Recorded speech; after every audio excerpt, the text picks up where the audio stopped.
Hi learners, welcome to Let's Crack Net. நான் உங்களோட துளசி.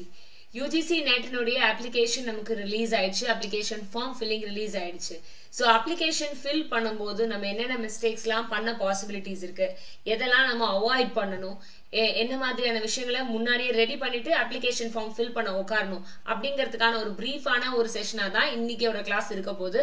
So யாரெல்லாம் அப்ளிகேஷன் ஃபார்ம் இன்னும் ஃபில் பண்ணலையோ அவங்களுக்கு என்னென்னலாம் டவுட்ஸ் இருக்கோ, என்னென்னலாம் மிஸ்டேக் நடக்கும் அப்படின்னு ஒரு ப்ராபபிலிட்டி இருக்கோ அதெல்லாம் தான் இந்த வீடியோல நம்ம டிஸ்கஸ் பண்ண போறோம். கூடவே கரெக்ஷன் விண்டோல எதெல்லாம் பண்ண முடியும்ன்ற டீடைல்ஸும் பண்ண போறோம். கூட அந்த ஜெனரல் ஓபிசி இடபிள்யூஎஸ் அந்த கேட்டகரி பத்தின டீடைல்ஸும் இன்னைக்கு கிளாஸ்ல நம்ம டிஸ்கஸ் பண்ண போறோம். வாங்க போலாம். நம்ம சேனலுக்கு யாரெல்லாம் புதுசா வந்துட்டீங்களோ சப்ஸ்கிரைப் பண்ணிக்கோங்க, வீடியோ ஃபுல்லா பாருங்க. Come on, let's start the session. So நமக்கு பப்ளிக் நோட்டீஸ் 19th of 11 வந்தது. ஓகே, இன்னைக்கு டேட் வந்து பாத்தீங்கன்னா 27. ஸோ நமக்கு டேட் 10th வரைக்கும் நமக்கு டேட் கொடுத்துருக்காங்க அப்ளிகேஷன் ஃபார்ம் ஃபில் பண்றதுக்கு 11:50 PM வரைக்கும் அப்ளிகேஷன் ஃபில் பண்றதுக்கு. And submission of fee payment வந்து பாத்தீங்கன்னா 11th மதியம் 11:50 வரைக்கும் கொடுத்துருக்காங்க. கடைசி நாள் வரைக்கும் போகவே போகாதீங்க. எதா இருந்தாலும் ஃபர்ஸ்ட் வீக் ஆஃப் டிசம்பருக்குள்ளேயே இந்த ப்ரொசீஜர் ஃபுல்லாத்தையுமே கம்ப்ளீட் பண்ணிக்கோங்க. கீழவே ஃபீஸ் டீடைல்ஸும் கொடுத்துருக்காங்க. ஜெனரல் கேட்டகரியா இருந்தா 1150 rupees, ஜெனரல் இடபிள்யூஎஸ் ஓபிசியா இருந்தா 600 rupees, SC ST differently able and third gender அவங்களுக்கு 325 rupees. இதுதான் ஃபீஸ்னுடைய டீடைல்ஸ். இப்போ நம்ம என்ன எலிஜிபிலிட்டி கிரைட்டீரியா மேம், யாரெல்லாம் மேம் நெட் எக்ஸாம் எழுதலாம் அப்படின்னு ஒரு டவுட் இருக்கும். ஸோ நெட் எக்ஸாம் யாரெல்லாம் எழுதலாம் அப்படின்னு பாத்தீங்கன்னா இப்போ புதுசா அந்த 4 year கிராஜுவேட்டும் கொண்டு வந்திருக்காங்க. முன்னாடி மாஸ்டர்ஸ் டிகிரி மட்டும் தான் இருக்கும். இப்போ அந்த 4 year bachelor degree 8 semester bachelor degree படிக்கிறவங்களும் இதுக்குள்ள வருவாங்க. ஸோ அவங்களுக்கு வந்து இது என்ன அப்படின்னு பாத்தீங்கன்னா பிஹெச்டி பண்றதுக்கும் யூஸ்ஃபுல்லா இருக்கும். அவங்க அசிஸ்டன்ட் ப்ரொஃபஸருக்குள்ள வர முடியாது. 75% மார்க் இருக்கிறவங்க ஜேஆர்எஃப்க்கு எலிஜிபிள் ஆகலாம். பிஹெச்டி பண்றதுக்கு இது யூஸ் ஆகுமே ஒழிய அசிஸ்டன்ட் ப்ரொஃபஸருக்கு இது எலிஜிபிள் ஆகாது. அண்ட் இன்னொரு சைட்ல அசிஸ்டன்ட் ப்ரொஃபஸரா போறவங்க வந்து பாத்தீங்க அப்படின்னா அவங்களுக்கான கிரைட்டீரியா ஜெனரல் இடபிள்யூஎஸ் இவங்க அவங்களுடைய மாஸ்டர் டிகிரியில 55% வாங்கியிருக்கணும்.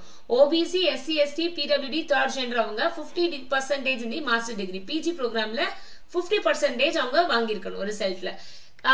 ஃபைனல் இயர் படிக்கக்கூடிய கேண்டிடேட்ஸும் ரிசல்ட்ஸ்க்காக வெயிட் பண்ணக்கூடிய கேண்டிடேட்ஸும் வந்து பாத்தீங்க அப்படின்னா இந்த எக்ஸாம எழுதலாம். எழுதும் பட்சத்துல என்ன ஆகும் அப்படின்னா they can apply must pass their master degree with required marks within 2 years. 2 வருஷத்துக்குள்ளார அவங்களுடைய மாஸ்டர் டிகிரியை அவங்க கம்ப்ளீட் பண்ணிடணும்.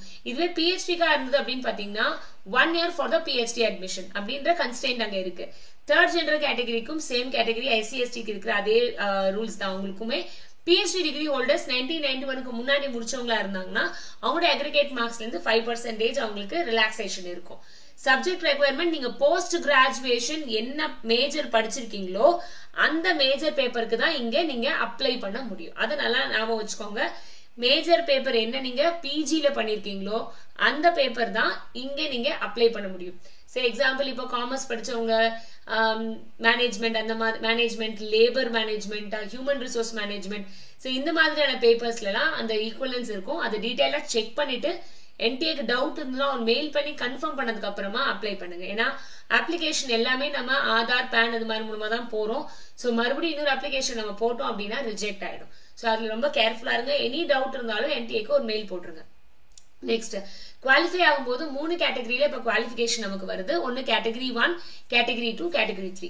கேட்டகரி 1 அப்படிங்கிறவங்க யாரு அப்படின்னு பாத்தீங்கன்னா அவங்க ஜேஆர்எஃப்க்கும் எலிஜிபிள் ஆயிருப்பாங்க, அசிஸ்டன்ட் ப்ரொஃபஸராகவும் ஆகலாம், பிஹெச்டி அட்மிஷனும் அவங்களுக்கு வந்து கிடைக்கும். ஏன்னா ஆப்வியஸா அவங்க ஜேஆர்எஃப் வாங்கினால பிஹெச்டி அட்மிஷன் உங்களுக்கு ரொம்பவே ஈஸியரா இருக்கும். அவங்க அசிஸ்டன்ட் ப்ரொஃபஸராகவும் அவங்க போகலாம். இல்ல நான் appointment as assistant professor and admission to PhD மட்டும் தான். நீங்க பின்னாடி நீங்க செலக்ட் பண்ணும்போது 3 ஆப்ஷன் இருக்கும்.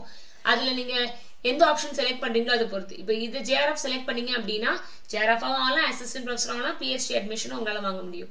Appointment as assistant professor and PhD admission இதை மட்டும் நீங்க செலக்ட் பண்ணீங்கன்னா இது 2 மட்டும் தான் உங்களால என்ஜாய் பண்ண முடியும்.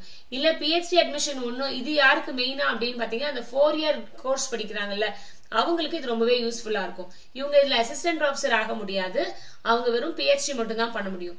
அந்த கேஸ்ல அவங்களுடைய அந்த எலிஜிபிலிட்டி அட்மிஷன் டு பிஹெச்டி ஒன்லின்னு ரிசல்ட் உங்களுக்கு வந்தது அப்படின்னு சொன்னா that will be valid for a period of 1 year from the date of declaration of UGC result. ஓகேங்களா? கேட்டகரி 2லயும் இந்த PhD admission yes ன்னு இருக்கு இல்லையா, அதுவுமே அதேதான். The marks obtained in the net by the candidates in category 2 and category 3 will be valid for 1 year from the date of declaration. Say example நமக்கு பிப்ரவரியில result வருது அப்படின்னா அடுத்த வருஷம் பிப்ரவரி வரைக்கும் தான் அந்த ரிசல்ட் உங்களுக்கு, அதுக்குள்ளார நீங்க கைடு பார்த்து நீங்க அட்மிஷன் வாங்கிடணும். சரிங்களா? இது 1 year தான் வேலிடிட்டி டைம். நெக்ஸ்ட் இந்த மோட் ஆஃப் எக்ஸாமினேஷன் நம்ம எல்லாத்துக்குமே தெரியும், கம்ப்யூட்டர் பேஸ்டு மோட் தான். சிபிடி மோட்ல தான் நமக்கு எக்ஸாம் நடக்க போகுது. Paper 1 and 2. பேப்பர் 1ல நமக்கு எத்தனை மார்க்ஸ் அப்படின்னு பாத்தீங்கன்னா 100 marks, 50 questions. General paper, teaching, research அப்படின்னு சொல்லிட்டு நமக்கு ஒரு 10 யூனிட் இருக்கு. அந்த 10 யூனிட்ஸ்ல இருந்து 50 questions நமக்கு questions வரும். ஈச் யூனிட் டெஃபினட்டா 5. யூஜிசி நெட்டை பொறுத்த வரைக்கும் அவங்க எல்லாத்துலயுமே மினிமம் 4, மேக்ஸிமம் கம்பல்சரி எல்லா யூனிட்ல இருந்தும் 5 questions நமக்கு வந்துருது. டிஐஆர்சி எல்லாம் 5 அப்படி அப்படியே வந்துரும். சோ எல்லா கொஸ்டினையும் ஈக்குவலா அவங்க டிஸ்ட்ரிபியூட் பண்ணிருப்பாங்க. 50 questions from paper 1.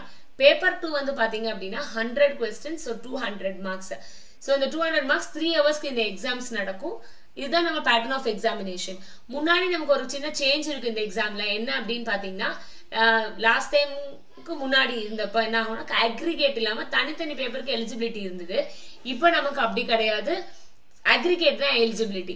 ஜெனரல் கேட்டகரியா இருந்தது அப்படின்னு சொன்னா போத் பேப்பர் 1 and பேப்பர் 2 இது ரெண்டுத்தையும் சேர்த்து அவங்க 40% மேல வாங்கியிருந்தாதான் அவங்க எலிஜிபிளா அந்த கட் ஆஃப் குள்ளே வருவாங்க. எலிஜிபிள் இல்ல, அவங்க அந்த கிரைடீரியாக்குள்ள டாப் 6% கிரைடீரியா வரும் இல்லையா, அந்த லிஸ்டுக்குள்ளே போவாங்க. அதுக்கப்புறம் தான் டாப் 6% செலக்ட் பண்ணுவாங்க.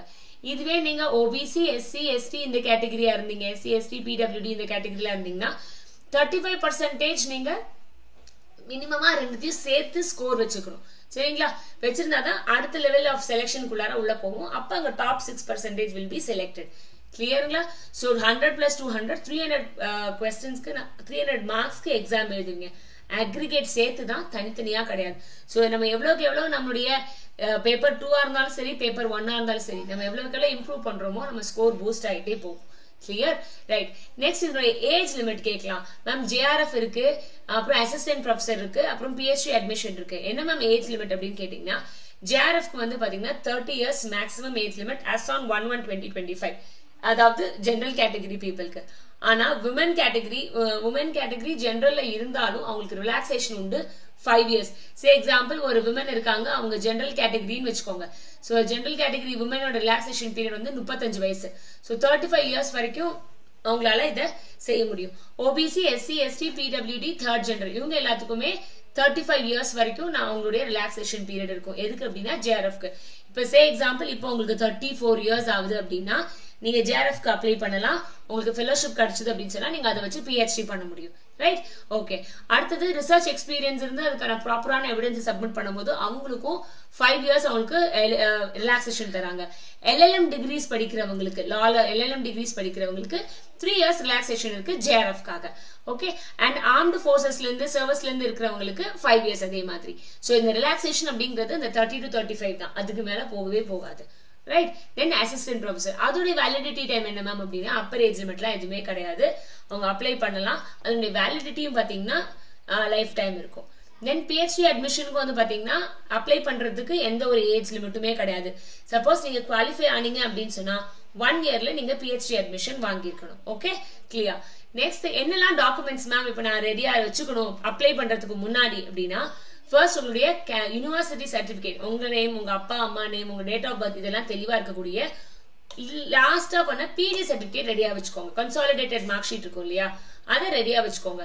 அதுக்கப்புறமா உங்களுடைய ஐடென்டிபிகேஷன் ஐடென்டிட்டி கார்ட்ஸ் ஏதாவது, எக்ஸாம்பிள் உங்களுடைய பேங்க் பாஸ்போர்ட் போட்டோகிராஃபோட சீலோட இருக்கணும் ஞாபகம் வச்சுக்கோங்க. இல்லைன்னா உங்களுடைய பாஸ்போர்ட், இல்லைன்னா ration card, Aadhaar, voter ID, இல்லைன்னா வேற எதுல வந்து நம்பர்னு உங்களுக்கு ஒரு யூனிக் நம்பர் இருக்கும் இல்லைங்களா, டிரைவிங் அந்த மாதிரி இருக்கக்கூடிய கவர்மெண்ட் ஐடிஸை ரெடியா வச்சுக்கோங்க. அப்புறம் qualifying degree certificate, last semester marks, இதுதான் ரொம்ப ரொம்ப முக்கியம். கடைசி செமஸ்டர் மார்க்ஸ் ஒரே அந்த இது நமக்கு வேணும். யாருக்குன்னு பாத்தீங்கன்னா அந்த ஃபைனல் செமஸ்டர்ல இருக்கிறவங்க அப்ளை பண்ணுவாங்கல்ல அவங்களுக்கு. அப்புறமா உங்களுடைய அட்ரஸ், வீட்டுடைய அட்ரஸ், பெர்மனன்ட் அட்ரஸ், இப்ப நீங்க தங்கி இருக்கிற அட்ரஸ், அதை ரெடியா வச்சுக்கோங்க. தென் முக்கியமா 4 சிட்டிஸ் எதை நீங்க செலக்ட் பண்றீங்க அப்படிங்கிறது ரொம்ப ரொம்ப எசென்ஷியல். ஏன் மேம் அந்த 4 சிட்டிஸ் அப்படின்னு சொன்னீங்கன்னா, இப்போ நான் எக்ஸாம்பிள் சொல்றேன். இப்போ நான் ட்ரிச்சியில இருக்கேன்னு வச்சுக்கோங்க. சோ ட்ரிச்சியில இருந்து நியர்பை டிராவலிங்ல ஒரு 1 hour to 2 hours நான் ரீச் ஆற மாதிரி அந்த டயமீட்டர்ல நான் செலக்ட் பண்ணிக்கணும். சே எக்ஸாம்பிள் இந்த பக்கம் ஒரு 1 hour டிராவல் 1.5 hours டிராவல்னா இந்த பக்கம் நாமக்கல் செலக்ட் பண்ணிக்கலாம், இந்த பக்கம் கரூர் செலக்ட் பண்ணிக்கலாம், இந்த பக்கம் நம்ம திண்டுக்கல் செலக்ட் பண்ணிக்கலாம். சரிங்களா? சோ அந்த பக்கம் இன்னும் கொஞ்சம் பக்கத்துல நமக்கு என்ன இருக்கும்னு சர்ச் பண்ணி 1 hour 1.5 hours அந்த மாதிரியான டிஸ்டன்ஸ்குள்ளார ஒரு இன்ஸ்டிடியூஷன் ஒரு ஊர் சிட்டியை வந்து செலக்ட் பண்ணி வச்சுக்கோங்க. கீழே வந்து அப்பெண்டிக்ஸ் கொடுத்துருக்காங்க நோட்டிபிகேஷன்ல. நான் அந்த நோட்டிபிகேஷனோட இதுவும் உங்களுக்கு நான் டிஸ்கிரிப்ஷன்ல கொடுக்குறேன். நீங்க அதுல அப்பெண்டிக்ஸ் 3ல போய் செக் பண்ணுங்க, என்னென்னலாம் சிட்டிஸ் இருக்கு அப்படின்னு செக் பண்ணிக்கோங்க. உங்க ஊருக்கு சுத்தி பக்கத்துல இருக்கக்கூடிய சிட்டிஸை செலக்ட் பண்ணிக்கோங்க. அடுத்தது நம்மளுடைய நெட் சப்ஜெக்ட், நம்ம என்ன கோர் சப்ஜெக்ட் எடுக்கிறோமோ அதனுடைய கோடு நமக்கு தெரியணும். அந்த கோடை நம்ம பாத்துக்கணும். கோட் வேண்டாம், சப்ஜெக்ட் கிளியரா தெரிஞ்சா போதும், அதை நம்ம பாத்துக்கலாம். அப்புறம் போஸ்ட் கிராஜுவேஷன் லெவல்ல என்ன படிச்சோமோ அந்த சப்ஜெக்டுடைய கோடும் அதுக்கான அப்பெண்டிக்ஸ் கீழே இருக்கு. தென் போஸ்ட் கிராஜுவேஷன் கோர்ஸ் நம்ம என்ன கம்ப்யூட்டர் சயின்ஸா, எக்கனாமிக்ஸா, தமிழா, இங்கிலீஷான்னு சொல்லிட்டு நீங்க அந்த போஸ்ட் கிராஜுவேஷன் கோர்ஸ் தெரிஞ்சு வச்சுக்கணும். அண்ட் ரொம்ப முக்கியமானது இந்த பாட்டு தான். மேம் இடபிள்யூஎஸ் அப்ளை பண்ணா என்ன ப்ரொசீஜர், எங்க பண்ணணும், ஓபிசி சர்டிபிகேட் கண்டிப்பா அப்லோட் பண்ணணுமா, இந்த மாதிரி நிறைய கொஸ்டின்ஸ் இருக்கும். பிடபிள்யூ சர்டிபிகேட் அவங்க ஸ்டூடெண்ட்ஸ்க்கு தெரியும். பர்சன்ஸ் வித் டிசபிலிட்டிக்கு சர்டிபிகேட்ஸ் உண்டு. அந்த சர்டிபிகேட்டை வந்து அவங்க ரெடியா வச்சுக்கணும். ஸ்கிரைபுக்கு வேணுங்கிறப்ப அவங்க அதை அப்லோட் பண்ற ப்ரொசீஜர்ஸ் இருந்ததுன்னா அதையும் பண்ணணும். ஓகேங்களா? அப்பதான் அவங்க ஸ்கிரைப் அப்ளை பண்ண முடியும். So persons with disability certificates problem இருக்காது. ப்ராப்ளம் மெயினா வருது இந்த இடபிள்யூஎஸ்க்கும் ஓபிசி சர்டிபிகேட்ஸ் தான். ஓகே, ஓபிசி சர்டிபிகேட் அதுக்கு என்னென்ன ப்ரொசீஜர்ஸ் அப்படின்னு பார்க்கலாம். ஓபிசி சர்டிபிகேட் நீங்க வாங்கணும் அப்படின்னா last month income slip of your parents ஒரு இண்டிவிஜுவலோடது எடுத்து வச்சுக்கோங்க. ஸ்மார்ட் கார்டு, ஆதார் கார்டு, உங்களுடைய பிசி சர்டிபிகேட், இந்த 4 மேல ஒரு ரெக்வெஸ்டேஷன் லெட்டர் எழுதிட்டு நம்ம ஒரு தாலுகா ஆஃபீஸ்க்கு போனோம் அப்படின்னு சொன்னா அங்க நமக்கு ஓபிசி சர்டிபிகேட் ரெடி பண்ணி தருவாங்க. இதனுடைய வேலிடிட்டி உங்க எல்லாருக்குமே தெரியும், வெறும் 6 months ஆஃப் பீரியட் தான். மேம் இப்ப நான் அப்ளை பண்ணலையே மேம், நீங்க சென்ட்ரல் யூனிவர்சிட்டியில எங்கேயாவது ரிசர்ச் போகும்போது, யூனிவர்சிட்டிஸ்ல நீங்க வேலை செய்ய போகும்போது, நெக்ஸ்ட் லெவலுக்கு மூவ் ஆன் ஆகும்போது, அப்போ அந்த இடத்துல வெரிஃபிகேஷன்ல ஓபிசி சர்டிபிகேட் நம்ம தமிழ்நாடு கவர்மெண்ட் ப்ராப்ளம் இருக்காது, நமக்கு பிசி தான். But when you go out of the state, வெளியே போகும்போது ஓபிசி சர்டிபிகேட் ரொம்ப முக்கியம் கேட்பாங்க. சரிங்களா? அதனால தான் இந்த ஓபிசி சர்டிபிகேட் வாங்கணும் அப்படின்னு சொல்லி இன்சிஸ்ட் பண்றாங்க. இது வந்து நீங்க உங்களுடைய கம்யூனிட்டி வந்து உங்களுடைய கிளாஸ் வந்து இந்த OBC national commission for backward classes லிஸ்ட்ல இருக்கா அப்படின்னு ஒரு தடவை பாத்துக்கோங்க. ncbcnic.in அப்படின்ற வெப்சைட்ல போயிட்டு சென்ட்ரல் லிஸ்ட் ஃபார் ஓபிசி அப்படின்னு சொல்லி ஒரு ஆப்ஷன் இங்க சைட்ல இருக்கும். அதை கிளிக் பண்ணீங்கன்னா இந்த லிஸ்ட் வரும், central list of OBC. So உங்களுடைய ஓபிசி சர்டிபிகேட் என்ன கம்யூனிட்டி கொடுத்துருக்காங்க சர்ச் பண்ணி பாருங்க. இருந்தது அப்படின்னு சொன்னா யூ பிலாங் டு தி ஓபிசிக்கு நம்ம வாங்கிட முடியும். சரிங்களா? ஸோ அடுத்தது வந்து பாத்தீங்க அப்படின்னா இடபிள்யூஎஸ் சர்டிபிகேட். இடபிள்யூஎஸ் சர்டிபிகேட் யார் அப்ளை பண்ணலாம் அப்படின்னா ஜெனரல் கேட்டகரியில இருக்கக்கூடிய ஒரு கேண்டிடேட் இடபிள்யூஎஸ் சர்டிபிகேட் அப்ளை பண்ணலாம். அவங்களுடைய 4 கிரைட்டீரியாஸ் என்ன சொல்றாங்க அப்படின்னா, ஃபேமிலி இன்கம் 8 lakhsக்கு கம்மியா இருக்கணும், அவங்க அவங்க ஃபேமிலிக்கு எந்த ஒரு அக்ரிகல்ச்சரல் லேண்டும் இருந்ததுன்னா 5 lakhsக்கு கம்மியா இருக்கலாம், அதுக்கு மேல இருக்கக்கூடாது. அவங்களுடைய ரெசிடென்ஷியல் பிளாட் வந்து 1000 square feetக்கு உள்ள இருக்கணும். Residential plot less than 200 square yardsக்குள்ள இருக்கணும். சொல்றது புரிஞ்சுதுங்களா உங்களுக்கு? அதுக்குள்ள இருந்தது அப்படின்னு சொன்னா இவங்க எலிஜிபிள் ஃபார் இடபிள்யூஎஸ் சர்டிபிகேட். அப்ப இதுக்கு எங்க மேம் போகணும்? இதுக்கும் சேம் தாலுகா ஆஃபீஸ்க்கு நீங்க போயிட்டு உங்களுடைய டேட்டாஸ், இந்த ஃபேமிலி இன்கம் சர்டிபிகேட் ஒன்று சப்மிட் பண்ணணும். இ சர்வீசஸ்ல நம்ம அங்க போனோம்னாலே நமக்கு இ சேவா மையத்துல நமக்கு இன்கம் சர்டிபிகேட் ஜென்ரேட் பண்ணி தருவாங்க. நம்ம ஃபேமிலி இன்கம் சப்மிட் பண்ணோம் அப்படின்னா நமக்கு இன்கம் சர்டிபிகேட் ஜென்ரேட் பண்ணி தருவாங்க. ஸோ அதை பேஸ் பண்ணி இந்த எவிடன்சஸ் எல்லாம் நம்ம ப்ரொடியூஸ் பண்ணும்போது அவங்க வீட்டில் நமக்கு வெரிஃபிகேஷன் மூலமா நமக்கு இடபிள்யூஎஸ் சர்டிபிகேட்டும் ப்ரொவைட் பண்ணுவாங்க. ப்ளீஸ் லேர்னர்ஸ் அண்டர்ஸ்டாண்ட் பண்ணிக்கோங்க, நம்மளுடைய ரெஸ்பான்சிபிலிட்டி. நம்ம தான் ரெக்வெஸ்ட் பண்ணணும், எங்களுக்கு எக்ஸாம் இருக்கு, எங்களுக்கு அந்த டைம்குள்ள எங்களுக்கு செஞ்சு கொடுங்க அப்படின்னு சொல்லி நம்ம தான் ரெக்வெஸ்ட் வைக்கணும். சரிங்களா? ஸோ ரெக்வெஸ்ட் பண்ணும் பட்சத்துல நமக்கு கண்டிப்பா கிடைச்சிடும். எப்படியும் ரிசல்ட் இது எங்க இதெல்லாம் பாப்பாங்க அப்படின்னு பாத்தீங்கன்னா வெரிஃபிகேஷன் நடக்கும் போதுதான். எங்க வெரிஃபிகேஷன் நடக்கும் அப்படின்னு பாத்தீங்கன்னா, நீங்க ஏதாவது யூனிவர்சிட்டிக்கு படிக்க போகும்போது, இல்லைன்னா நீங்க ஒரு ரிசர்ச் எங்கேயாவது ஜாயின் பண்ணும்போது, வெளியில எஸ்பெஷலி வெளியே போகும்போது கண்டிப்பா இந்த இடபிள்யூஎஸ் கண்டிப்பா சர்டிபிகேட் வெரிஃபை பண்ணுவாங்க. So better habit. அதே மாதிரி உங்களுடைய ஓபிசி சர்டிபிகேட்டும் ரெடியா வச்சுக்கோங்க. நீங்க ரெக்வெஸ்ட் பண்ணனா நமக்கு கண்டிப்பா கிடைக்கும். Between that tenure of period of time நமக்கு அந்த சர்டிபிகேட் இருந்திருக்கணும், அவ்வளவுதான். சரிங்களா? ரைட். அடுத்தது கரெக்ஷன் விண்டோ. மேம் நான் அப்ளை பண்ணும்போது ஏதாவது தப்பா பண்ணிட்டேன் அப்படின்னா என்ன மேம் பண்றது? இது லாஸ்ட் எக்ஸாம்க்கான கரெக்ஷன் விண்டோ, நோட் பண்ணிக்கங்க. இது இந்த வருஷம் கரெக்ஷன் விண்டோவோட இது கிடையாது. லாஸ்ட் எக்ஸாம் டிசம்பர் 2023 கரெக்ஷன் விண்டோவுடைய ஒரு சின்ன காப்பி தான் அது. இதுல ஆதார் வெரிஃபைடு, ஆதார் இல்லாதவங்க அப்படின்னு கொடுத்துருக்காங்க. இங்க நேத்து நானும் ஃபோன் பண்ணி கேட்டதுல கேட்டகரி வந்து சப்போஸ் மாத்தி இங்க நான் அப்ளை பண்ணியிருந்தேன் அப்படின்னா மாத்த முடியுமா அப்படின்னு கேட்டேன். மாத்த முடியும் அப்படின்னு சொன்னாங்க. பட் ஆனா முடிஞ்ச அளவுக்கு எதுவும் எரர் இல்லாத மாதிரி ஃபில் பண்ண ட்ரை பண்ணுங்க. Starts from your name, fathers name, mother's name, phone number, address, email, ஒரு டேட்டாவையும் நீங்க இன்புட் கொடுக்கும்போது எப்ப நீங்க நல்லா கொஞ்சம் பிரிஸ்கா இருக்கீங்களோ, டென்ஷன் ஃப்ரீயா இருக்கீங்களோ, அந்த டைம்ல உட்காந்து இந்த அப்ளிகேஷன் ஃபார்மை ஃபில் பண்ணுங்க. ஓகே, கேட்டகரியில எதுவும் மிஸ்டேக் இருந்தது அப்படின்னு சொன்னா சேஞ்ச் பண்றதுக்கு பர்மிஷன் உண்டு. ஓகேங்களா? ஆனா கேண்டிடேட்டோட நேமையும் ஜெண்டரையும் சேஞ்ச் பண்றதுக்கு போட்டோ சிக்னேச்சர்லாம் சேஞ்ச் பண்ண பர்மிஷன் இல்ல. இது போன தடவை இல்ல. இந்த தடவை நான் ஃபோன் பண்ணி கேட்டது கேட்டகரி மட்டும் டவுட் கேட்டிருந்தாங்க. அதுக்காக நான் ஃபோன் பண்ணி கேட்டேன். அது மாத்திக்கலாம், ஒன்றும் ப்ராப்ளம் இல்லைன்னு சொன்னாங்க. பட் ஈவன் தோ சப்போஸ் யாராவது அது மாதிரி மாத்தி பண்ணியிருந்தீங்கனாலும் அஃபீஷியலா ஒரு மெயில் ஃபார்வர்ட் பண்ணிடுங்க. சரியா? ஈவன் தோ கரெக்ஷன் விண்டோல அலவுட்னு சொல்லியிருக்காங்க. But please put a mail. இந்த மாதிரி ஸ்கிரீன்ஷாட்டோட தெளிவா போட்டு எவிடன்ஸோட அனுப்புங்க. என்ன பண்ணலான்னு கண்டிப்பா ரெஸ்பாண்ட் பண்ணுவாங்க. ஓகேங்களா? கரெக்ஷன் விண்டோ டேட் வந்து பாத்தீங்க அப்படின்னு சொன்னா 12th டிசம்பர்ல இருந்து 13th டிசம்பர் 2024 வரைக்கும். சோ அந்த கரெக்ஷன் விண்டோ டைமிங்குள்ள நீங்க மாத்த வேண்டியது ஏதாவது டவுட்ஸ் இருந்தது மாத்தல அப்படின்னு சொன்னா அதுக்கு மேல எந்த கரெக்ஷன்ஸையும் என்டர்டெயின் பண்ண மாட்டாங்க. ரைட்? சோ நீங்க ரொம்பவே கான்சியஸா இருக்க வேண்டியது உங்களுடைய நேம், உங்களுடைய candidate father's name, mother's name, date of birth, mobile number, photo and signature. Photo இன்ஸ்ட்ரக்ஷன்ல கொடுத்திருப்பாங்க. தெளிவான பேக்ரவுண்ட்ல இருக்கணும், தெளிவான இமேஜ் இருக்கணும், இந்த சைஸ்ல இருக்கணும் அப்படின்னு சொல்லி நமக்கு நிறைய ரெஸ்ட்ரிக்ஷன்ஸ் கொடுத்திருக்காங்க. அதுக்குள்ள உங்களுடைய போட்டோவை நீங்க ரீசைஸ் பண்ணிக்கலாம். ஆன்லைன்ல நிறைய கம்ப்ரஸர் டூல் இருக்கு, அதை யூஸ் பண்ணி கம்ப்ரஸ் பண்ணிக்கலாம் டூல்ஸ் மெமரி சைஸ். சரிங்களா? சோ இதான் கரெக்ஷன் விண்டோ பத்தின டீடைல்ஸ். இப்போ எப்படி மேம் நான் போய் ரெஜிஸ்டர் பண்றது அப்படின்னா கீழே லிங்க் நான் கொடுத்துருக்கேன். இந்த லிங்க்ல தான் நீங்க போய் ரெஜிஸ்டர் பண்ண போறீங்க. சரிங்களா? அங்க UGC NET December 2024 click here to ரெஜிஸ்டர்னு இருக்கும்.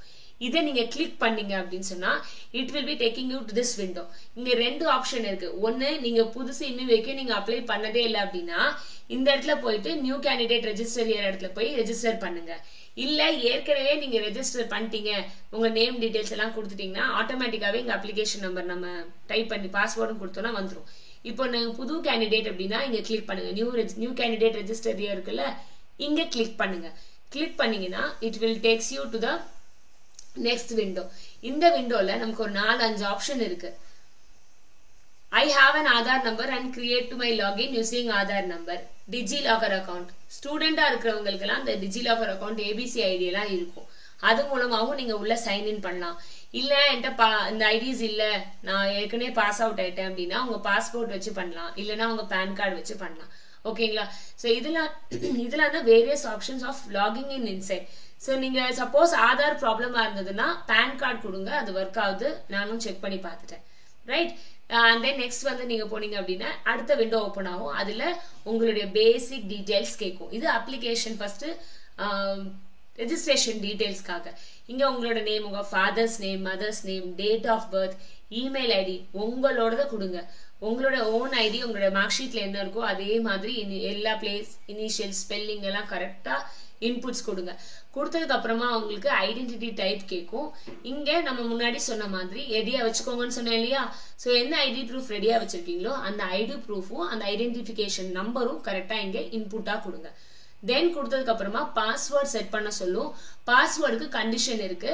It should have been a length of 8 to 13 characters தான் இருக்கணும். ஃபர்ஸ்ட் ஒன்னு கேபிட்டலா இருக்கணும், இல்லைன்னா அப்புறம் ஸ்பெஷல் கேரக்டர் இருக்கணும், அப்புறம் லோவர் கேஸ் இருக்கணும். நம்ம எல்லாமே காம்பினேஷன் தான் நம்மளுடைய பாஸ்வேர்ட். ஸோ இங்கே நான் உங்களுக்கு அது என்ன காம்பினேஷன்ல இருக்கணும் அப்படின்னு சொல்லி நான் கொடுத்துருக்கேன். ஸோ அதை யூஸ் பண்ணிக்கோங்க. சே எக்ஸாம்பிள் இப்போ ABC@1234 அப்படின்னு நான் கொடுக்குறேன். ஸோ இது ஒன்று கேபிட்டல்ல இருக்கு, ஸ்மால்ல இருக்கு, ஸ்பெஷல் கேரக்டர் யூஸ் பண்ணியிருக்கோம், நம்பர்ஸும் யூஸ் பண்ணியிருக்கோம். 4 வந்துருச்சா? 1 number, 1 upper case, 1 special character, lower case. இதெல்லாம் சேர்ந்து 8 to 13 கேரக்டர் லென்த்ல இருக்கணும். நான் சொல்றது புரிஞ்சுதுங்களா? இதுதான் அப்ளிகேஷனோட ஃபர்ஸ்ட் ஸ்டேஜ். அதுக்கப்புறமா செக்யூரிட்டி கொஸ்டின் கேட்கும். சப்போஸ் நீங்க நல்ல பாஸ்வேர்டு எதுவும் மறந்துட்டீங்க அப்படின்னா இந்த கேள்வி உங்களுக்கு அப்ப கேட்கும். சோ அதையும் உங்களோட நோட்ல எழுதி வச்சுக்கோங்க. நீங்க என்ன இங்க பண்ணாலும் ஒரு குட்டி டைரியில நோட் பண்ணி வச்சுக்கோங்க. Register number, password, security question என்ன கொடுக்குறீங்க எல்லாத்தையுமே எழுதி வச்சுக்கோங்க. கிளியர்? ரைட். சோ இது பண்ணதுக்கு அப்புறமா இந்த பேஜ் மொத்தத்தையும் ரெவ்யூ பண்ண சொல்லி ஒரு ஆப்ஷன் வரும்.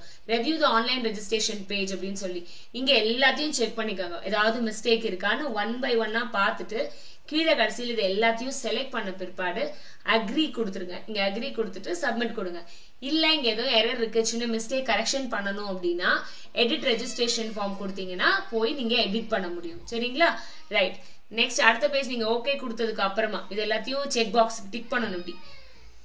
இப்படி டிக் பண்ணதுக்கு அப்புறமா நீங்க என்ன பண்ணணும் அப்படின்னா இங்க அக்ரி கொடுத்துருங்க. அக்ரி கொடுத்துட்டு சப்மிட் கிளிக் பண்ணீங்க அப்படின்னா உங்களுக்கு உங்க போன் நம்பருக்கு ஒரு ஓடிபி வரும். அந்த ஓடிபியை ஃபில் பண்ணிக்கோங்க. Okay, email OTP. ஸோ இந்த இடத்துல இமெயில் ஐடி கொடுங்க. அண்ட் தென் இங்க உங்களுடைய இந்த செக்யூரிட்டி கொடுங்க. ஓகேங்களா? ஸோ ஓடிபி உங்களுக்கு இமெயில வந்திருக்கும். ஸோ அங்கேருந்து இந்த ஓடிபி எடுக்கணும். நீங்க ஃபர்ஸ்ட்ல என்ன இமெயில் கொடுத்தீங்களோ. நெக்ஸ்ட் அடுத்தது இந்த ஃபர்ஸ்ட் ப்ரொசீஜர் முடிஞ்சிருச்சு. Registration process over. அடுத்தது 2 ப்ராசஸ் இருக்கு. ஒன்னு அப்ளிகேஷன் ஃபார்ம், இன்னொன்னு ஃபீஸ் பேமெண்ட். அதுக்கப்புறமா இந்த கம்ப்ளீட் அப்ளிகேஷன் ஃபார்ம் கிளிக் பண்ணும்போது நமக்கு இந்த 6 டீடைல்ஸ் ஞாபகம் வச்சுக்கோங்க. Contact, personal, qualification, additional details, exam centre, upload document and final submit. இதெல்லாம் பண்ணிருக்கணும். அது இல்லாம அடுத்தது பேமெண்ட் ரொம்ப முக்கியமா பண்ணிருக்கணும். பேமெண்ட் பண்ணாம நீங்க விட்டுட்டீங்கன்னா ரெஜிஸ்ட்ரேஷன் பாதியிலே இருக்கும், கேன்சல் ஆயிடும். சரியா? சரி, இதுல எங்கெல்லாம் டவுட் வரும் அப்படின்னு சொல்லிடுறேன். ஃபர்ஸ்ட் கான்டாக்ட் டீடைல்ஸ்ல வந்து பாத்தீங்கன்னா ரெஜிஸ்ட்ரேஷன்ல உங்களுடைய நேம், உங்களோட அட்ரஸ் டீடைல்ஸ் எல்லாமே நம்ம கொடுப்போம். இங்க வந்து எதுவும் டவுட் வர மாதிரி எதுவும் இல்லை. யூஸ்வலா நம்மளுடைய அட்ரஸ் தான் கரெக்டா கொடுக்கணும். ஃபோன் நம்பர் கரெக்டா கொடுத்துருங்க. கொடுத்துட்டு அடுத்தது இங்க கேட்கும் பெர்மனன்ட் அட்ரஸ் சொல்லி கேட்கும், அதுவும் கரெக்டா கொடுத்துருங்க. அண்ட் நீங்க ஸ்டேட் டொமைசைல் சொல்லி இருக்கும். நம்ம என்ன நேட்டிவ்ல பிறந்தோம் அப்படிங்கறது அந்த ஸ்டேட் டொமைசைல். இப்போ நம்ம தமிழ்நாட்டுல பிறந்தோம் அப்படின்னா தமிழ்நாடு தான் நம்ம கொடுத்துடணும். அப்புறம் நம்மளுடைய கேட்டகரி ரொம்ப ரொம்ப முக்கியம். இந்த இடத்துல ஃபில் பண்ணும்போது category be very very very very conscious of filling your category. General, EWS, OBC, SC, ST இந்த 5 கேட்டகரியில தான் நம்ம ஃபில் பண்ண போறோம். ஜென்ரல் கேட்டகரினா எந்த ஒரு ரிசர்வேஷன் எதுவுமே இல்லை, டைரக்டா ஜென்ரல் கொடுத்துட்டு போயிடலாம். அதுக்கப்புறம் எந்த நமக்கு டாக்குமெண்ட்ஸ் எதுவும் தேவைப்படாது. பட் ஜென்ரல் இடபிள்யூஎஸ்னா இடபிள்யூஎஸ் சர்டிபிகேட் உங்களுடைய தாலுக் ஆஃபீஸ்ல நீங்க அப்ளை பண்ணிருக்கணும். சரியா? ஓபிசி சர்டிபிகேட்னா உங்களோட தாலுக் ஆஃபீஸ்ல அப்ளை பண்ணிருக்கணும். நமக்கு கிடைச்சிடும். ஒன்னும் பயப்படுற மாதிரி ஓபிசி சர்டிபிகேட் கிடைக்காமலாம் இல்லை. நம்ம ரெக்வெஸ்ட் பண்ணோம், எக்ஸாம் இருக்குன்னு சொன்னா கண்டிப்பா ப்ராசஸ் பண்ணி நமக்கு கொடுத்துருவாங்க. ஸோ அதுவும் நமக்கு ஈஸியா கிடைக்கக்கூடிய ஒரு சர்டிபிகேட் தான். அடுத்து எஸ்சி எஸ்டிக்கும் நமக்கு சர்டிபிகேட்ஸ் இருக்கும். ஆனா அது அப்லோட்லாம் ஒன்றும் பிரச்சனை இல்லை. கிளியர்? நமங்களோட நேட்டிவ் கவர்மெண்ட் கொடுத்த அந்த சர்டிபிகேட் இருக்கும், அதுவே நமக்கு போதும். ஸோ அதை நீங்க செலக்ட் பண்ணும்போது ரொம்ப கான்சியஸா செலக்ட் பண்ணுங்க. ரைட்? ஓகே. நெக்ஸ்ட் அதுல உங்களுக்கு ஃபில் பண்றதுல டவுட்ஸ் இருந்தா கூட எனக்கு கீழே கமெண்ட் செக்ஷன்ல அப்புறமா போடுங்க. நெக்ஸ்ட் டிஃபரெண்ட்லி ஏபிள்டு ஸ்டூடெண்ட்ஸ்க்கு இந்த கேட்டகரி கொடுத்துருக்காங்க. 40% or more or less than 40%. இல்லைன்னா டிசபிலிட்டி இல்லை அப்படின்னு சொல்லி நம்ம செலக்ட் பண்ணணும். அடுத்தது ரொம்ப முக்கியம், annual income. Annual income select பண்ணும் போதும் கான்சியஸா செலக்ட் பண்ணுங்க. இப்போ நீங்க இடபிள்யூஎஸ்க்கு செலக்ட் பண்ணிட்டு இங்க 8 lakhs and above கொடுத்தீங்க அப்படின்னு சொன்னா அது ஒரு கான்ட்ரடிக்டரியா போயிடும். சரியா? சோ நீங்க செலக்ட் பண்ணும்போது கேர்ஃபுல்லா செலக்ட் பண்ணுங்க. அதே மாதிரி ஓபிசி என்சிஎல்லும் போட்டுட்டு இங்க 8 lakhs and above போட்டீங்க அப்படின்னாலும் அது கான்ட்ரடிக்டரியா போயிடும். சோ அதனால அதை கேர்ஃபுல்லா பார்த்து கவனமா செலக்ட் பண்ணுங்க. பேரண்ட்ஸோட ஆனுவல் இன்கம். ரைட்? சோ இதெல்லாம் முடிச்சிட்டீங்க அப்படின்னு சொன்னா கடைசியா நம்ம கீழே இங்க செக்யூரிட்டி பின் எல்லாம் கேப்சாலாம் கொடுத்துட்டு அக்ரி பண்ணிட்டு சேவ் அண்ட் நெக்ஸ்ட் கொடுத்துடலாம். சரியா? சோ இப்போ பர்சனல் டீடைல்ஸ் நமக்கு கம்ப்ளீட் ஆயிடும். First process over. அடுத்தது நம்மளுடைய குவாலிஃபிகேஷன் டீடைல்ஸ். இதுக்கு நீங்க உங்களுடைய போஸ்ட் கிராஜுவேட் டீடைல்ஸ் எல்லாத்தையும் ரெடியா எடுத்து வச்சிருக்கணும். இப்போ நீங்க எதுக்கு வந்து நீங்க அப்ளை பண்ண என்ன பேசிஸ்ல அப்ளை பண்றீங்க? உங்களுடைய எலிஜிபிலிட்டி என்ன? 4 year அண்டர் கிராஜுவேட் ப்ரோக்ராமா இல்லனா உங்களுடைய மாஸ்டர் ப்ரோக்ராம் வச்சு நீங்க அப்ளை பண்றீங்களா? சோ 4 year மாஸ்டர் அண்டர் கிராஜுவேட்னா 75% above நீங்க அந்த செமஸ்டர் வரைக்கும் எடுத்துக்கணும். அது இருந்தா தான் அப்ளை பண்ண முடியும். இல்லனா மாஸ்டர் டிகிரினாலும் நான் என்ன கண்டிஷன் முன்னாடியே சொல்லியிருக்கேன். அதை பேஸ் பண்ணி இந்த எல்லா டீடைல்ஸ்க்கும் ஆன்சர்ஸ் ஃபில் பண்ணிடுங்க. சரிங்களா? உங்களுடைய கோர்ஸ் நேம் என்ன, நீங்க எந்த இயர் அப்பியர் ஆனீங்க, ஃபைனல் இயர்ல இருக்கீங்க அப்படின்னு சொன்னா அதுக்கான டீடைல்ஸ், உங்களோட மேஜர் என்ன, இது எல்லாத்தையுமே மென்ஷன் பண்ணிடுங்க. அகைன் உங்களோட கேப்சா கொடுத்துட்டீங்க அப்படின்னு சொன்னா உங்களுக்கு அந்த டீடைல்ஸ் பார்ஷியலா முடிஞ்சிடும். அடுத்தது என்ன இங்க பண்ணணும் அப்படின்னு பாத்தீங்கன்னா, நீங்க இங்க எங்களுடைய ரிசல்ட்ஸ் கொடுக்கும்போது ஒன்னு சிஜிபிஏல கேட்கும், இல்லைன்னா பர்சன்டேஜ்ல கேட்கும். உங்களுடைய கன்சாலிடேட்டட் மார்க் ஷீட்ஸ்ல கீழே இருக்கும். அதை பார்த்து கரெக்டா நீங்க ஆன்சர் கொடுத்து என்ட்ரிஸ் போட்டுருங்க. சோ இங்க பாத்தீங்க அப்படின்னு சொன்னா டோட்டல் மார்க்ஸ் 1500, அப்டைன்ட் மார்க்ஸ் இது ஆட்டோமேட்டிக்கா பர்சன்டேஜ்ல கால்குலேட் ஆயிடும். சிஜிபிஏனாலும் மொத்த சிஜிபிஏன்னு நீங்க வாங்கினது என்ன அப்படின்றதையும் கரெக்டா கொடுத்துருங்க. ரொம்ப ரொம்ப முக்கியம் இந்த டீடைல்ஸ் ஃபில் பண்றது. ஓகேங்களா? சோ இதை முடிச்சு சேவ் நெக்ஸ்ட் கொடுத்துட்டோம் அப்படின்னு சொன்னா குவாலிஃபிகேஷன் டீடைல்ஸ் எல்லாமே ரெடி ஆயிடும். அடுத்தது வந்து பாத்தீங்க அப்படின்னு பாத்தீங்கன்னா நம்மளுடைய எக்ஸாம் சென்டர் டீடைல்ஸ், அப்புறம் நம்ம எதுக்காக அப்ளை பண்றோம், இங்கதான் ரொம்ப முக்கியமான விஷயம் இருக்கு. ஸ்டார்டிங்ல நீங்க டேட் ஆஃப் பர்த் கொடுத்துருப்பீங்க இல்லையா? அந்த டேட் ஆஃப் பர்த்ல நீங்க 35 இயர்ஸ்க்கு மேல இருந்தீங்க அப்படின்னு சொன்னா ஆட்டோமேட்டிக்கா அது என்ன சொல்லிடும் அப்படின்னு சொன்னா அது you are not eligible for GRF அப்படின்னு சொல்லிடும். நீங்க 35க்குள்ள இருந்தீங்க அப்படின்னு சொன்னா இந்த ஆப்ஷனை நீங்க கிளிக் பண்ணையில உங்களால எனேபிள் பண்ண முடியும். இப்போ இதை உங்க கிளிக் பண்ணையில இது எனேபிள் ஆகல, ஏன்னா உங்க 35 இயர்ஸ்க்கு மேல, அதனால you are not eligible for this category. So அவங்க ஒன்னு அசிஸ்டன்ட் ப்ரொஃபஸருக்கு போக முடியும், இல்லைன்னா பிஹெச்டிக்கு போக முடியும்.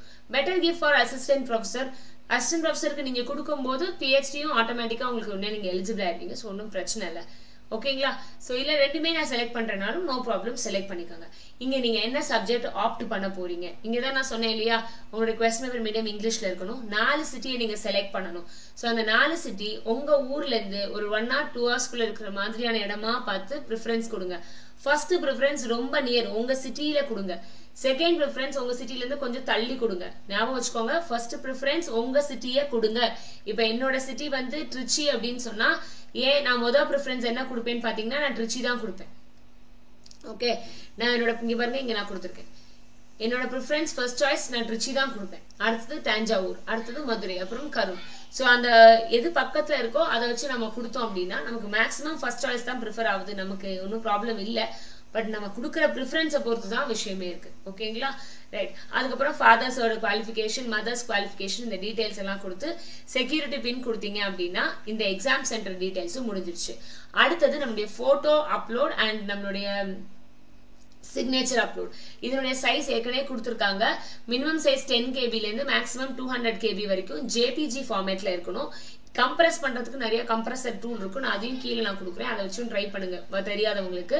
சிக்னேச்சர் அதே மாதிரி 4 to 30 KB இருக்கணும். இதை ரெண்டையும் ஸ்கேன் பண்ணி இங்க அப்லோட் பண்ணிட்டோம் அப்படின்னு சொன்னா அப்லோட் வேல்யூ முடிஞ்சு போயிடும். அடுத்தது ஃபைனல் சப்மிட் பண்ணும்போது பண்றதுக்கு முன்னாடி இது ரொம்ப முக்கியம், உங்க பேரு, உங்க father's name, mother's name, mobile, என்னென்ன முக்கியமான டேட்டாஸ் இருக்கோ அதெல்லாம் என்னோட நாலேஜ் படி தான் நான் கொடுத்துருக்கேன் அப்படின்றத எழுதிட்டு கிரீன் டிக் பண்ணிட்டு ஃபைனல் சப்மிட் கொடுங்க. டவுட் இருக்கு அப்படின்னு சொன்னா மறுபடியும் போய் ஒரு தடவை ஃபுல்லா ரீசெக் பண்ணிட்டு அப்புறம் ஃபைனல் சப்மிட் கொடுங்க. ஏன்னா இது அன்னெசரி டென்ஷன். நமக்கு இன்னும் எக்ஸாம்க்கு இன்னும் ஒரு 30 days தான் இருக்கு. இந்த 30 daysல இந்த அப்ளிகேஷன் ஃபார்ம் ஒழுங்கா ஃபில் பண்ணாம அந்த டென்ஷன்ல போய் டைமை தேவையில்லாம ஸ்பெண்ட் பண்ணாம இதை பண்ற அந்த 1 hour வந்து ஃபுல்லா டெடிகேட்டட் டு அது மட்டும்தான். வேற எந்த டிஸ்ட்ராக்ஷனும் இல்லாம எல்லா டாக்குமெண்ட்ஸும் தெளிவா எடுத்து மெதுவா நிதானமா அப்லோட் பண்ணுங்க. சரிங்களா? ரைட். அடுத்தது வந்து நம்மளுடைய கடைசி ஃபார்மட் வந்து payment option. So payment option பண்ணும்போது நம்ம பேனா கொடுத்தோம் அப்படின்னு சொன்னா இந்த டிஃப்ரெண்ட் ஆப்ஷன்ஸ் வரும். நெட் பேங்கிங் வரும், டெபிட் கார்ட்ஸ் வரும், இல்லைன்னா யூபிஐ வரும். Better go for UPI. ஏன்னா எல்லாத்துக்குமே நமக்கு யூபிஐஸ் இருக்கும், ஜிபே இருக்கும், போன்பே இருக்கும். ஸோ யூபிஐ மூலமா நம்ம பண்ணோம் அப்படின்னு சொன்னா ரொம்ப குவிக்காவே நமக்கு ப்ரொசீஜர் முடிஞ்சிடும். முடிஞ்சதுக்கு அப்புறமா நமக்கு ரெஜிஸ்ட்ரேஷன் கம்ப்ளீட்டட் வந்துடும். இது கம்ப்ளீட் பண்ணல, ஸோ ரெஜிஸ்ட்ரேஷன் கம்ப்ளீட்டட் வந்துடும். ஸோ நம்ம ரெஜிஸ்ட்ரேஷன் நம்பர் நமக்கு எல்லாமே ஜென்ரேட் ஆகி நமக்கு மெயிலுக்கு வந்துடும். சரிங்களா? சோ இதுதான் procedure for அப்ளைங் for the examination. Ma'am இதெல்லாம் பண்ணியாச்சு. நான் திருப்பி சொல்றேன், 1 hour எடுத்துக்கிட்டாலும் ஒரு 60 minutes 2 hours கூட எடுத்துக்கோங்க. நிதானமா அந்த ப்ரொசீஜரை கம்ப்ளீட் பண்ணுங்க. சின்ன மிஸ்டேக் பண்ணீங்க அப்படின்னு சொன்னா அதனால இந்த 30 நாள்ல தேவையில்லாத டிஸ்டர்பன்சஸ் கிரியேட் ஆகும். அதை மறந்துடாதீங்க. சோ இந்த மந்த்ரா ஃபார் சக்சஸ் 3 விஷயம் தான் நான் திருப்பி அடிக்கடி சொல்லுவேன். ரிவைஸ் த கான்செப்ட்ஸ் ரொம்ப ரொம்ப முக்கியம். கான்செப்ட்ஸை ரிவைஸ் பண்ணுங்க. உங்களுடைய ஓன் நோட்ஸை நீங்க எழுதுங்க. ஷார்ட் நோட்ஸ் எழுதணும். குட்டி ஷார்ட் நோட்ஸை மறுபடியும் நிறைய எழுதி அதையே மறுபடியும் ரிவைஸ் பண்ணுங்க. PYQs பிராக்டிஸ் கண்டிப்பா பண்ணிருக்கணும். நம்ம இங்க வெஸ்ட்கிராக் நேட்ல மார்னிங் 6 o'clock செஷன் ஒன்று ஃப்ரீ கிளாஸஸ் போயிட்டு இருக்கு. அந்த ஃப்ரீ கிளாஸ்ல நம்ம சின்ன கான்செப்ட் அது சார்ந்து ஒரு PYQs இதுதான் நம்ம பார்த்துட்டு இருக்கோம். ஸோ லேர்னர்ஸ் யாரெல்லாம் ஃப்ரீயா லேர்ன் பண்ணிட்டு இருக்கீங்க, செல்ஃப் லேர்ன் பண்ணிட்டு இருக்கீங்களோ நீங்க அந்த கிளாஸஸையும் அட்டென்ட் பண்ணலாம். மார்க் டெஸ்டும் நீங்க கண்டிப்பா அட்டென்ட் பண்ணணும். ரொம்ப ரொம்ப எசென்ஷியல். இதெல்லாம் இருந்தது அப்படின்னு சொன்னா 30 daysல கண்டிப்பா நம்மளால மூவ் ஆன் ஆக முடியும். இது மாதிரி ஷார்ட் நோட்ஸ் எழுதிக்கோங்க. இது நம்மளுடைய பெய்ட் லேர்னர்ஸ்னுடைய ஷார்ட் நோட்ஸ். அவங்க ரிவைஸ் பண்ணக்கூடிய மெத்தடாலஜி. இந்த லேர்னர்ஸ் இப்படிதான் ப்ரிப்பேர் பண்ணுவாங்க. இப்போ இந்த ஒரு டாபிக் இருக்குன்னா அந்த டாபிக் சார்ந்து எல்லாத்தையும் இதை மைண்ட் மேப்பிங்னு சொல்லுவோம், இது ஷார்ட் நோட்ஸ்னு சொல்லுவோம். ஸோ குவிக் ரிவிஷன் பண்ணும்போது கட என்ன முக்கியமான பாயிண்ட் எந்த இயர். ஏன்னா ஹையர் எஜுகேஷன்ல எல்லாரும் ரொம்ப ஸ்ட்ரக் ஆகிற விஷயம் என்ன அப்படின்னு பாத்தீங்கன்னா அவங்க இயர்ஸ் ஞாபகம் வச்சுக்கணும், என்ன செஞ்சாங்க ஞாபகம் வச்சுக்கணும், அதுதான் உங்களுக்கு ஒரு பெரிய கன்ஃபியூஷனா இருக்கும். ஸோ இந்த மாதிரி ஷார்ட் நோட்ஸ், உங்களோட ஓன் நோட்ஸ், டபுள் கலர்ஸ் வச்சுக்கோங்க, ஹைலைட்டர்ஸ் வச்சுக்கோங்க, ப்ரிப்பேர் பண்ணுங்க. பஸ்ல போகும்போது, டிரான்ஸ்போர்ட் ஆகும்போது அதை வாசிச்சுட்டே வாங்க. டெஃபினட்டா அது உங்களுக்கு ரொம்ப யூஸ்ஃபுல்லா இருக்கும். இந்த மாதிரி ஸ்டிக்கி நோட்ஸ் யூஸ் பண்ணுங்க. உங்களோட டைரியில மேம் நான் நிறைய எழுதிட்டேன், புதுசா இப்போ ஒரு கான்செப்ட் வருதா, ஒரு சின்ன ஸ்டிக்கி நோட் வாங்கி அந்த இடத்துல ஒட்டிக்கோங்க. ஸோ நீங்க ரிவைஸ் பண்ணும்போது இது பிளஸ் இது நீங்க ரிவைஸ் பண்ணும்போது உங்களுக்கு ரொம்பவே யூஸ்ஃபுல்லா இருக்கும். டாபிக் வைஸ் மேம் என்னென்ன மேம் டாபிக், எங்க டாபிக்னு திடீர்னு சொல்றீங்க அப்படின்னு கேட்டா, ஏற்கனவே நான் டிசம்பர் 2024க்கு என்னென்ன டாபிக்ஸ் கேட்டிருக்காங்கன்னு ஒரு வீடியோ போட்டிருக்கேன். அந்த லிங்க்கும் நான் கீழே கொடுக்குறேன். Learners take it very serious. அந்த டாபிக்ஸை நீங்க கன்ஸ்ட்ரக்டிவா நீங்க கிளியர் பண்ணி வச்சுட்டீங்கனாலே, மைண்ட்ல வச்சுட்டீங்கனாலே போதும்.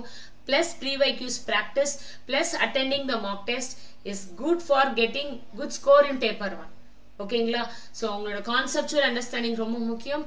ஷார்ட்ஸ், நீங்க குட்டி குட்டி ஷார்ட் நோட்ஸ் எழுதுங்க, சின்ன சின்ன பேஜஸ்ல எழுதுங்க, அது எல்லாத்தையும் ஸ்டாப்பிள் பண்ணி வச்சுக்கோங்க. ஹையர் எஜுகேஷனா ஒரு சின்ன பண்டில் வச்சுக்கணும், அதை திருப்பி பார்த்தா போதும், அவ்வளவுதான் அப்படின்ற மைண்ட் செட்ல இருக்கணும். நான் 1000 PYQs பண்ணி பார்த்தேன் அப்படின்றத விட கான்செப்டுவலா நீங்க எவ்வளவு ஸ்ட்ராங்கா இருக்கீங்கிறதும் ஈக்குவலி மோஸ்ட் இம்பார்ட்டன்ட், ரைட்டுங்களா? ஸோ அதையும் ஞாபகம் வச்சுக்கோங்க.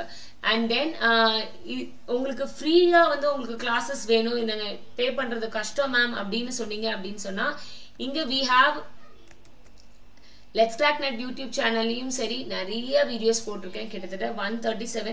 இந்த 137 வீடியோஸ்ல நியர்லி ஒரு 120 வீடியோஸ் கான்செப்சுவல் வீடியோஸ். ஓகேங்களா? நடுவில் இருக்கிற மற்ற வீடியோஸ்லாம் வந்து பாத்தீங்கன்னா வாட் இஸ் தட், இந்த எக்ஸாம் தள்ளி போகுது அந்த மாதிரி நியர்லி 100 to 110 வீடியோஸ் வந்து கான்செப்ட் வீடியோஸ். ஸோ கான்செப்ட் இருக்கும், PYQs இருக்கும், ஸ்பீட் மேரத்தான்ஸ் இருக்கும். மறக்காம இந்த ஸ்பீட் மேரத்தான் ஒரு பிளேலிஸ்ட் இருக்கு, அதை செக் பண்ணுங்க. அதை செக் பண்ணினாலே அதுல எல்லா கான்செப்ட்ஸும் என்னன்னு சொல்லிட்டு கீவேர்ட்ஸோட நான் உங்களுக்கு எக்ஸ்பிளைன் பண்ணியிருப்பேன். Kindly go through that one. இப்போ காலையில 6 மணிக்கு PYQ சீரிஸ் செஷன்ஸ் போயிட்டு இருக்கு. Last week morning vibe session ஒரு செஷன் பார்த்தோம். இதுல இருக்கக்கூடிய முக்கியமான கான்செப்ட்ஸ் எல்லாத்தையும் நோட் பண்ணிக்கோங்க, ஏன்னா அதுல லேட்டஸ்ட் ட்ரெண்ட் கொஸ்டின்ஸ். அது இல்லாம யூனிஃபைட் ஸ்டடி ஆப்லயும் சரி, யூனிஃபைட் ஸ்டடி யூடியூப் சேனல்லையும் நிறைய வீடியோஸ் இருக்கும். ஓகேங்களா? ஏன்னா அங்க நிறைய set exam, K set, WB set, மற்ற செட் எக்ஸாம்ஸ்க்கு உங்க கிளாஸ் எடுத்திருப்போம். ஸோ அந்த கொஸ்டின்ஸ் எல்லாமும் அந்த இடத்துல நம்ம கேட்டு பிளேலிஸ்டா போட்டிருப்போம். ஸோ இதுலயும் போயிட்டு நீங்க ஒர்க் பண்ணி பார்க்கலாம். ஃப்ரீ வீடியோஸ் இது எல்லாமே என்னால அஃபோர்ட் பண்ண முடியாது அப்படின்னு நினைக்கிறவங்க நீங்க இந்த ஃப்ரீ வீடியோஸ்ல போயிட்டு இது எல்லாத்தையுமே நீங்க லேர்ன் பண்ணி பார்க்கலாம். இல்ல கன்ஸ்ட்ரக்டிவா நம்ம கூட டெய்லி ரெகுலரா படிக்கணும் அப்படின்னு நினைக்கிறவங்க யூனிஃபைட் ஸ்டடி வெப்சைட்குள்ள போங்க. அங்க போனீங்கன்னா கம்ப்ளீட் கோர்ஸ் பேப்பர் 1 நம்ம பண்ணிட்டு இருக்கோம். இப்போ பிரசென்டா PYQs செஷன் போயிட்டு இருக்கு, PYQs பேட்ச் போயிட்டு இருக்கு. ரீசெண்ட் இயர் கொஸ்டின்ஸ் வந்திருக்கு இல்லையா, எஸ்பெஷலி ஜூன் 2024 எக்ஸாம், இந்த கொஸ்டின்ஸ் உடைய பேட்ச் தான் போயிட்டு இருக்கு. ஸோ லேர்னர்ஸ் யாராவது ஜாயின் பண்ணணும்னு விஷ் பண்ணீங்க நினைச்சீங்க அப்படின்னா கீழே நான் வெப்சைட்டோட லிங்க்கும் ஃபோன் நம்பரும் கொடுத்துருக்கேன். இல்ல கால் பண்ணணும்னு நினைச்சீங்கன்னாலும் 9994265983 நம்பருக்கு கால் பண்ணுங்க. இதுதான் கோர்ஸினுடைய சப்ஸ்கிரிப்ஷன் டீடைல்ஸ். 1 month 799, 2 months 1299, 3 monthsக்கு 1999. இந்த ஆஃபருக்கு நீங்க பர்ச்சேஸ் பண்ணிக்கலாம். இதுக்கு ஏற்கனவே நம்ம ரெக்கார்ட் பண்ண வீடியோஸ் இருக்கும், பிரசென்டா இருக்கக்கூடிய லைவ் கிளாஸஸ் பார்க்கலாம், அதனுடைய PDFs நீங்க டவுன்லோட் பண்ணிக்க முடியும். ப்ரீவியஸ் இயர் கொஸ்டின்ஸ் பிராக்டிஸ் பண்ணிட்டு இருக்கோம், மாக் டெஸ்டும் இருக்கும், நீங்க எல்லாமே அட்டென்ட் பண்ணிக்க முடியும். ஸோ இது எல்லாமே இந்த அமௌண்ட்குள்ளார நீங்க என்ஜாய் பண்ணலாம். ஸோ ஃப்ரீ லேர்னர்ஸா இருந்தீங்க அப்படின்னா, என்னால அஃபோர்ட் பண்ண முடியாதுன்னா இங்க இந்த பிளாட்ஃபார்ம்ல நீங்க பாருங்க. உங்களால அஃபோர்ட் பண்ண முடியும் அப்படின்னா, விருப்பப்பட்டீங்க அப்படின்னா ஆப்குள்ள நீங்க பர்ச்சேஸ் பண்ணிட்டு வரலாம். ஓகேங்களா? ஸோ மறந்துடாதீங்க, லாஸ்ட் டேட் வரைக்கும் வெயிட் பண்ண வேண்டாம். 19th நவம்பர் ஸ்டார்ட் பண்ணாங்க, 10th டிசம்பரோட முடிக்க போறாங்க. இன்னைக்கு டேட் பார்த்தீங்கன்னா 27/11/2024. முடிஞ்ச அளவுக்கு ஃபர்ஸ்ட் வீக் ஆஃப் டிசம்பருக்குள்ளார கம்ப்ளீட் பண்ணிடுங்க. இதுக்கு மேல உங்களுக்கு டவுட் இருந்ததுனாலும் கீழே எனக்கு கமெண்ட் செக்ஷன்ல கொடுங்க. Step out of your comfort zone. Comfort ஜோன்ல இருந்து ஒர்க் பண்ணோம் அப்படின்னு சொன்னா வளர முடியாது, அதே இடத்துல ஸ்டக் ஆன் ஆயிடுவோம். ஸோ கம்ஃபர்ட் ஜோனை விட்டு வெளியில வரும்போதுதான் கண்டிப்பா நம்மளால நெக்ஸ்ட் பிளேஸ்க்கு மூவ் ஆன் ஆக முடியும். ஸோ அடுத்த இந்த 30 days கன்ஸ்ட்ரக்டிவா நீங்க படிக்கிறதுக்கு நான் அந்த ஏற்கனவே போட்டிருந்த அந்த டாபிக்ஸ் வீடியோ இருக்கு, லிங்க் கீழே கொடுக்குறேன். மறக்காம அந்த வீடியோ ஃபுல்லா செக் பண்ணீங்கன்னா உங்களுக்கு என்னென்ன டாபிக்ஸ் கவர் பண்ணும், நீங்க எதுல லேக் ஆறீங்க அப்படின்றத ஐடென்டிஃபை பண்ணிட்டு அதை மட்டும் கன்ஸ்ட்ரக்டிவா ரிவைஸ் பண்ணீங்கன்னு சொன்னாலே பேப்பர் 1ல you can get the best score which will boost you to JRF or assistant professor. Step out of your comfort zone. ரொம்ப வெயிட் பண்ணாதீங்க, start your preparation. Wish you all the best. எந்த doubts, filling பத்தி doubts இருந்தாலும் கீழே comment செக்ஷன்ல போடுங்க, கண்டிப்பா உங்களுக்கு சப்போர்ட் பண்ணலாம். லேர்னர்ஸ் யாரெல்லாம் சப்ஸ்கிரைப் பண்ணாம இருக்கீங்களோ சப்ஸ்கிரைப் பண்ணுங்க, உங்க ஃப்ரெண்ட்ஸ்க்கும் ஷேர் பண்ணுங்க, மறக்காம லைக் பண்ணுங்க. See you tomorrow with another video. Bye.